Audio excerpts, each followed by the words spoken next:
Last AITS basically AITS 2 जो था उसमें PW ने बिना बताए मेरा ले लिया था, बट आज तेरे भाई ने बता के PW का ले लिया।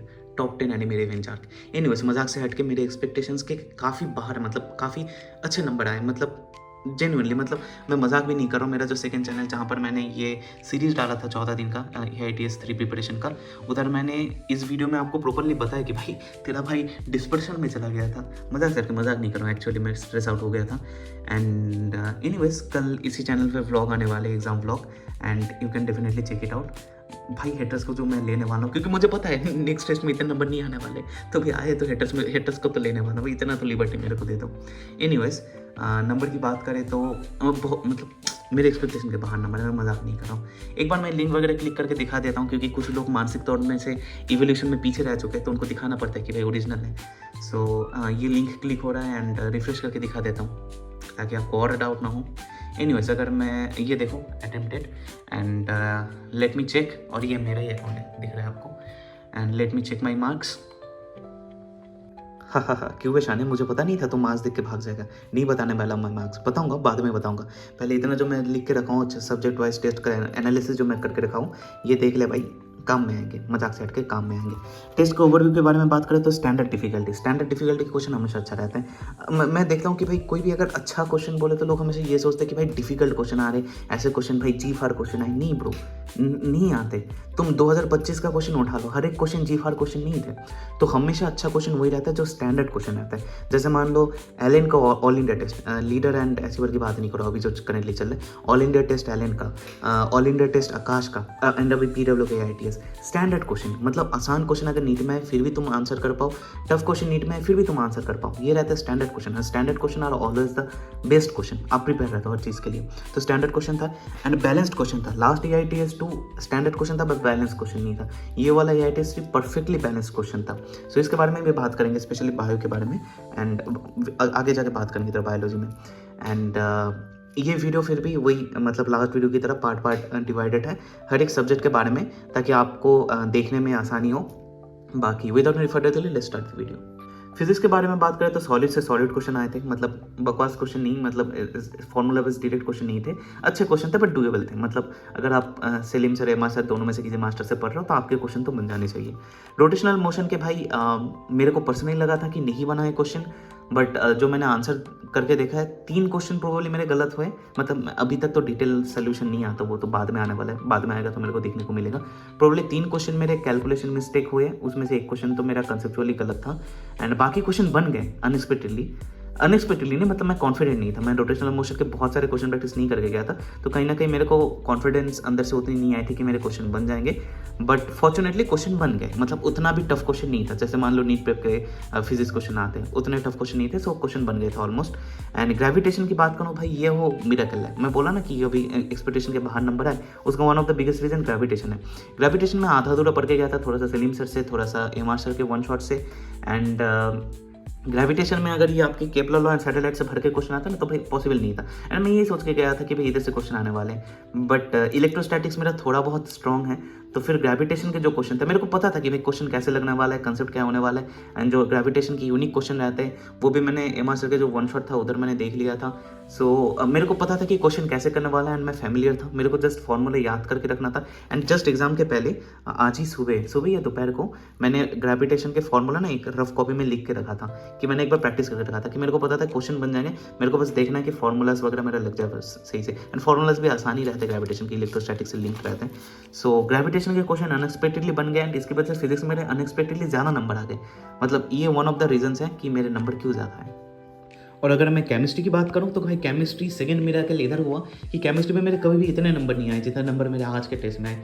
थर्मोडायनामिक्स में मैंने सुधांशु सर के किसी वन शॉट में सर को बोलते हुए देखा कि thermodynamics totally formula based chapter है, एंड यही चीज़ इस चैप्टर को बहुत आसान एंड बहुत टफ साइमल्टेनियसली बनाता है। अगर आप इस चैप्टर को रिवाइज करते रहोगे, अगर मेरे लाइव स्ट्रीम में भाई आप लोगों ने देखा ही होगा, मतलब छुपाने वाली कोई चीज़ नहीं है, मैंने सेकंड चैनल में व्लॉग में बताया, मैंने लाइव स्ट्रीम हर रोज़ लाइव स्ट्रीम में आप लोगों ने देखा होगा कि मैं थर्मोडायनामिक्स बहुत रिवाइज कर रहा था, मतलब मजाक से हट के बहुत रिवाइज कर रहा था एंड शॉर्ट नोट्स बना रहा था। तो कहीं ना कहीं थर्मोडायनामिक्स एकदम स्ट्रेट अप क्वेश्चन आए, एंड एकदम मतलब स्ट्रेट क्वेश्चन आए फॉर्मूला बेस्ड। अगर आपको फॉर्मूला पता है तो आप max to max silly mistake कर सकते हो, अदरवाइज क्वेश्चन बहुत सही है। एंड फर्स्ट टाइम जिंदगी में, फर्स्ट टाइम मतलब मेरे भाई मतलब अभी तक नीट के प्रिपरेशन में मेरे ज़िंदगी में इतना अच्छा केमिस्ट्री एग्जाम मेरा कभी नहीं गया।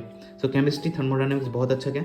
एंड स्टेटमेंट बेस्ड क्वेश्चन भी थे, बट स्टेटमेंट बेस्ड क्वेश्चन जो भी थे ना वो हो जाते हैं, क्योंकि थर्मोडायनेमिक्स चैप्टर पढ़ते टाइम आप थ्योरी के लिए रेडी रहते हो। जो मान लो आप केमिकल इक्विलिब्रियम, आयनिक इक्विलिब्रियम, या फिर मान लो सोल्यूशन, या फिर मतलब बाकी जो चैप्टर्स रहते हैं ना उसमें आप उतने प्रिपेयर नहीं रहते हो थ्योरी वाले क्वेश्चंस के लिए। पर थर्मोडायनेमिक्स में आई पर्सनली फील कि सब लोग प्रिपेयर ही रहते हैं। सो मेरे को स्टेटमेंट वाले क्वेश्चन ज़्यादा सताए नहीं, I did it all right. And IUPAC में लेंदी क्वेश्चन थे। लेंदी क्वेश्चन मतलब ऐसे क्वेश्चन थे कि आप देख के नहीं बता पा रहे आंसर, आपको रफ कॉपी में लिख कर आंसर निकालना पड़ रहा होगा, ऐसे टाइप क्वेश्चन थे। एंड बट IUPAC के क्वेश्चन भी बन गए थे। मेरे को ऐसे क्वेश्चन देखने को नहीं मिले। हाँ मतलब 3-4 क्वेश्चन थे जो मेरे गलत भी हुए। मैंने 45 क्वेश्चन अटेम्प्ट किया था, कुछ क्वेश्चन गलत हुए। I am pretty much sure उनमें से मेजॉरिटी IUPAC के क्वेश्चन ही गलत हुए। बाकी थर्मोडायनेमिक्स के क्वेश्चन भी मतलब मेरे प्रोबेबली गलत नहीं होंगे, मतलब डिटेल एनालिसिस जब आएगा तभी पता चलेगा। एंड अगर आपको लग रहा है कि मैं सही बात कह रहा हूँ तो भाई डेफिनेटली कमेंट सेक्शन में बोलना कि भाई सही बोल रहा है। अगर आपको नहीं भी लग रहा फिर भी बोलना कि भाई सही बोल रहा है। नए ऑडियंस के सामने रौला बनना चाहिए। जूलॉजी एंड बोटनी की बात करें तो बोटनी की पहले बात करते हैं तो इजी टू मॉडरेट क्वेश्चन था। अगर आप एनसीईआरटी पढ़ के गए हो तो मतलब चैप्टर ही ऐसे थे भाई, मतलब क्या ही क्वेश्चन डालेंगे। मैक्स टू मैक्स वो स्टेटमेंट बेस्ड क्वेश्चन में वो कौन से ठीक है गलत है इसमें आपको सिली मिस्टेक करा सकते हैं, बट ऐसे क्वेश्चन मेरे को देखने को नहीं मिला कि जो आप कर ही नहीं सकते। पर्सनली मेरे को नहीं मिला। एंड लेंदी क्वेश्चन थे, डायग्राम बेस्ड क्वेश्चन थे, बट बोटनी का लेंदी वाला सीन मेरे को जो पर्सनली लगता है, आप यकीन कि किसी भी मास्टर से पढ़ रहे हो, आपके टीचर ऑलरेडी क्लासेस में स्टेटमेंट मतलब ऐसे लेंदी क्वेश्चन करा देते हैं। तो अगर आप क्लासेस करते हो या फिर आप वन शॉट वगैरह भी देखते हो या फिर सर के जो प्रैक्टिस शीट, जैसे मैंने फिपिन से जो फिक्स जो प्रैक्टिस शीट है ना उधर से करा था, so you will naturally can, मतलब आपको वो चीज़ लेंदी नहीं लगेगी, you can do it naturally. So botany मेरे को सही लगा एंड मेरे नंबर भी तगड़ा है बोटनी में। अभी मेन प्रॉब्लम जो लोगों को आई है, मेरे को सुनने को आ रहा है, वो है जूलॉजी में। एंड जूलॉजी में क्वेश्चन खतरनाक आते थे, जैसे MBBS वाले क्वेश्चन रहते थे ना एकदम जैसे 2025 टाइप, मतलब समझ रहे हो मैं किस टाइप के क्वेश्चन, मतलब तुमको केस बेस्ड क्वेश्चन रहता है कि भाई ऐसा ऐसा सीन हुआ है तो बोलो क्या होगा। फर्स्ट क्वेश्चन ही कुछ ऐसा था एंजियोटेंसिन 1 और 2 का कि भाई ये हटा दे, ये बनना बंद हो जाए तो क्या होगा, नहीं होगा। तो तुमको रास मैकेनिज्म जो है ना उसका स्टेप याद करके करना था कि भाई रास मैकेनिज्म के ये स्टेप था एंड अगर ये स्टेप बंद हो रहा है तो ये होगा। एंड उधर जो स्टेटमेंट थे ना 4 में से प्रोबेबली 3 स्टेटमेंट सही स्टेटमेंट थे, बट तुमको ये समझना पड़ेगा कि रास मैकेनिज्म में ये स्टेप पहले आता है, ये स्टेप बाद में आता है। तो अगर मैं ये बंद हो जाए तो इसके पहले वाले स्टेप में कोई फर्क नहीं पड़ेगा, नेक्स्ट वाले स्टेप में फ़र्क पड़ेगा। क्योंकि मेरे पास क्वेश्चन है तो मैं डिस्कस नहीं कर पा रहा हूँ, बट आपने अगर एग्जाम अच्छे से दिया होगा तो आपको पता रहेगा मैं कौन से क्वेश्चन की बात करूँ। बाकी भाई मैंने अपने सेकंड चैनल पे भाई चीख के बोला, लाइव स्ट्रीम में चीख के बोला भाई ये करके जाओ, इधर से क्वेश्चन आएंगे। इधर से कितना डायरेक्टली क्वेश्चन आया आई डोंट नो। ये गुरु माँ का जो कट्टर क्वेश्चन, कट्टर एक बार आता है कट्टर प्रैक्टिस शीट, वो वाला नहीं, ये गुरु माँ जो कट्टर मतलब अलग से आप यकीन ऑन करके देखना आपको मिल जाएगा, या फिर आपको चाहिए तो मैं अपने टेलीग्राम चैनल में भी डाल दूंगा। मेरे को जब ये चीज़ डिस्कवर किया मैंने कि भाई इधर के क्वेश्चन, भाई मैंने बोला था भाई इधर खतरनाक लेवल क्वेश्चन है सारे। डायरेक्ट क्वेश्चन कितने हैं आई डोंट रिमेंबर, बट जितने भी क्वेश्चन आए भाई मतलब अगर आप ये क्वेश्चन सॉल्व करके जाओ ना आपको कंसेप्चुअल खतरनाक क्लैरिटी मिलती है। ऐसे सारे क्वेश्चन आपके एग्जाम में नहीं आएंगे, बट ऐसे टाइप के क्वेश्चन आए हैं जैसे आज के स्टेज में आए, लास्ट AITS 2 में भी आए थे। एंड मैंने पहले ही बोल के रखा था, मैंने ये प्रैक्टिस सेट की जगह क्या करा था, गुरु मैंने जो सोल्यूशन डाला था मैंने डायरेक्ट सोल्यूशन से कर लिया था। एंड ये मैं छोड़ के रखा क्योंकि जब मेरा हो जाएगा सिलेबस उसके बाद मैं प्रॉपरली इसको और एक बार लगाऊंगा, इसलिए मैंने इसको ज़्यादा मार्किंग वगैरह नहीं किया। जस्ट 5 क्वेश्चन, कितने 6 क्वेश्चन लगा के मेरे को पता चल गया था भाई ये खतरनाक चीज़ है, एंड बहुत हेल्प किया। एंड इसकी वजह से मेरे देव से बात हो रही थी, देव मेरा दोस्त देव गुरु नहीं, उसके भी जूलॉजी में बहुत नंबर कटे। एंड मैंने उसको पहले ही बोला था कि भाई ये कर ले, बट वो सोचा कि बाद में करेगा, एंड फिर बाद में आके रिग्रेट करके बोल रहा कि भाई मैं सोचा था बाद में करेंगे, मैं बोला नहीं इधर से क्वेश्चन आएगा, एंड आई भी। सो ये था कुछ। एंड हाँ और एक चीज़ मैं बताना चाहूँगा, लास्ट AITS 2 जैसे मैंने इधर बोला था ना बैलेंस वाला चीज़, लास्ट AITS 2 में ना पूरा जूलॉजी के क्वेश्चन ही बस ऐसे ही क्वेश्चन थे, तो करना बहुत ही मुश्किल था। मतलब सारे ही कंसेप्चुअल क्वेश्चन थे, बहुत टाइम लग रहा था एंड गलत भी हो रहे थे, बट मतलब अभी ये क्वेश्चन ना बहुत बैलेंस रहा। मतलब सारे क्वेश्चन वैसे नहीं थे, कुछ क्वेश्चन ऐसे थे, एंड कंसेप्चुअल क्वेश्चन थे, NCERT बेस्ड क्वेश्चन थे, एंड डायग्रामेटिक क्वेश्चन भी थे, सारे क्वेश्चन थे। एंड मतलब अब तक मैं जितने भी जूलॉजी क्वेश्चन पेपर दे चुका हूँ, मान लो LN का दे चुका हूँ, एंड बाकी नीट प्रेप का, PW का तो चल ही रहा है, आकाश के भी क्वेश्चन मैं देखते रहता हूँ, तो मेरे को बेस्ट जूलॉजी क्वेश्चन PW के ही लगते हैं, एकदम बैलेंस। जैसे मान लो NCERT बेस्ड क्वेश्चन, LN में NCERT बेस्ड क्वेश्चन खतरनाक आते हैं, बट इधर NCERT बेस्ड क्वेश्चन भी खतरनाक आए थे, मतलब कंसेप्चुअल क्वेश्चन भी खतरनाक आए थे। तो मेरे लिए अब तक का मतलब मैं जितने भी टेस्ट सीरीज दे रहा हूँ जूलॉजी क्वेश्चन इसके बेस्ट रहते हैं। उसके बाद बैलेंस क्वेश्चन जो मैंने बोला कि सारे क्वेश्चन ही ऐसे नहीं थे, तो आपको कहीं ना कहीं टाइमिंग वगैरह सही रहता है आपका। एंड गुरुमा कट्टर क्वेश्चन जो इसके बारे में बात कर रहा था, अभी मैं आपको मेरा मार्क्स बताता हूँ। सो इतना कॉन्फिडेंटली ज्ञान मिलने के बाद मैं अपना मार्क्स दिखाता हूँ भाई। मतलब क्या मजा आ रहा है भाई, मतलब मेरे को पता है भाई नेक्स्ट टाइम कब आएगा पता नहीं, फरवरी के पहले तक इतने नंबर नहीं आने वाले। मतलब हाँ, जो लोग टॉपर है भाई उनके लिए तो ये कॉमन सी बात होगी, बट मेरे लिए पर्सनली ये बहुत ज़्यादा नंबर है। मतलब पर्सनली मेरे लिए बहुत ज़्यादा नंबर है, आपके लिए मतलब पर्सन टू पर्सन डिपेंड करेगा। एंड मैं आपको दिखाता हूँ मेरा नंबर, मतलब वो बैकग्राउंड म्यूजिक 630, भैंस की आँख। मैं 500 कैलकुलेट करके जा रहा था भाई, 630 भाई, बहुत खुश हूँ। मैं थोड़ा पीछे कर लेता हूँ इन केस अगर आपको देखना है। एंड हाँ, मेरे लास्ट AITS में किसी ने बोला था कि भाई तू 2-2.5 घंटे के अंदर कैसे सॉल्व कर देता है, ऐसे कैसे होता है। ब्रदर, आप में से जितने भी लोग, मतलब मेरे को बाकी ऑफलाइन टेस्ट का पता नहीं, एलएन का टेस्ट में या फिर बाकी ऑफलाइन टेस्ट में भी सेम रहता होगा भाई।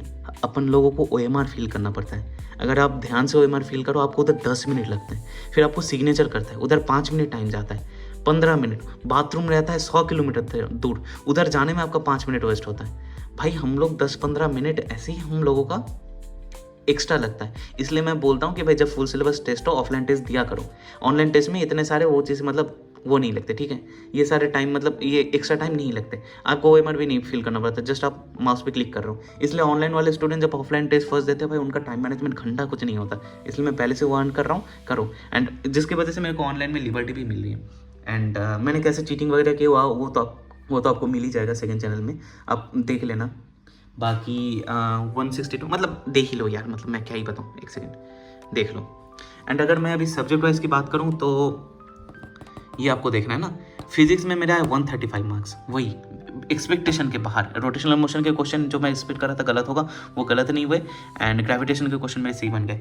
एंड सेकंड चमत्कार 160। मैंने आज तक केमिस्ट्री में 160 नहीं है, 160 नहीं आया केमिस्ट्री में, मैं मजाक नहीं कर रहा हूँ, एक्चुअली में कभी नहीं आया था 160 मार्क्स। बोटनी 170, ठीक है, मैंने एक्सपेक्ट किया था उतने ही आए। जूलॉजी 165, ये मेरे आइडियल मार्क्स रहते बोटनी में। तो मैंने खुद से ही चैलेंज लिया था कि भाई मेरे को बोटनी में जूलॉजी में अच्छे नंबर लाना है। एंड मैंने प्रैक्टिस किया भाई। प्रैक्टिस की बात करो भाई, लाइव पढ़ी है आपके इधर भाई, मतलब मैं मजाक नहीं कर रहा हूँ, यू कैन लिटरली सी कि लाइव है। सेकेंड चैनल में मैंने व्लॉग्स डाला, लेकिन मैं मजाक भी नहीं कर रहा हूँ। सो मेहनत की, मेरे को रिजल्ट्स मिले, तो बस इतना ही। एंड हाँ, सेकेंड चैनल में और एक भाई, मतलब कितना बार सेकेंड चैनल का भाई क्या करता हूँ भाई, बीवी बच्चे से प्रमोशन करना पड़ता है। सेकेंड चैनल में मैं कुछ IOC मतलब इनऑर्गेनिक केमिस्ट्री एंड टोटल 11 की बायोलॉजी, 12 की बायोलॉजी 14 दिन में पूरा रिवाइज करने वाला हूँ। एंड उसको लेके मैं अनाउंसमेंट देने वाला हूँ कल सुबह की वीडियो में। सो अगर आप करना चाहते हो मेरे साथ रिवाइज वगैरह, you can definitely check it out. बाकी ऑल द बेस्ट।